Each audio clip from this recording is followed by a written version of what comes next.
বিয়ে বাড়ি থেকে ফেরার পথে মর্মান্তিক পথ দুর্ঘটনা হয়ে মৃত্যু হলো 4 জনের। এদের মধ্যে বাবা মা সহ আরো 2 বাচ্চা ছিল। গতকাল রাতে কালজানিকুড়ার পাড় এলাকায় 4 চাকা গাড়িটি নিয়ন্ত্রণ হারিয়ে পুকুরে পড়ে যায়। পরবর্তীতে স্থানীয়রা উদ্ধার করে কোচবিহার মহারাজা জিতেন্দ্র নারায়ণ মেডিকেল কলেজ ও হাসপাতালে নিয়ে গেলে কর্তব্যরত চিকিৎসকরা 4 জনকেই মৃত বলে ঘোষণা করেন। এই ঘটনায় এলাকায় শোকের ছায়া নেমে এসেছে।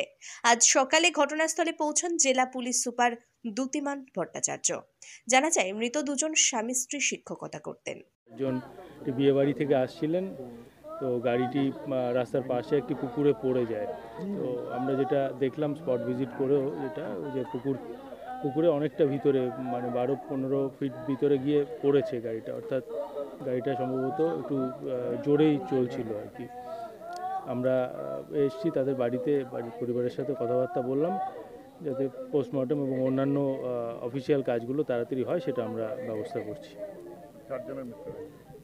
4 জনের মধ্যে কি অনুমান করছেন, কি কারণে এই দুর্ঘটনাটা? এটা আমরা আমাদের ট্রাফিক ব্রাঞ্চ ওখানে দেখছে, তারা ওটাকে আমরা স্কিড মার্ক ইত্যাদিগুলো দেখছি।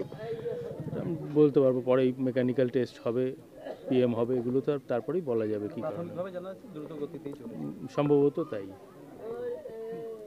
বিদ্যা, ব্যবসা, চাকরি, জটক বিচার, বিবাহ, পারিবারিক অশান্তি, সন্তান লাভ, বাস্তু সমস্যা, আরো যে কোনো সমস্যার সমাধানের একমাত্র সেরা ঠিকানা জ্যোতিষী প্রসাদ রায়। আর দেরি না করে আজই চলে আসুন প্রসাদ রায়ের কাছে। আমাদের ঠিকানা RC80 Bengal Ambuja city centre, Durgapur 16, near Jorhat rotary. Phone নম্বর 7407250555 অথবা 9064620441।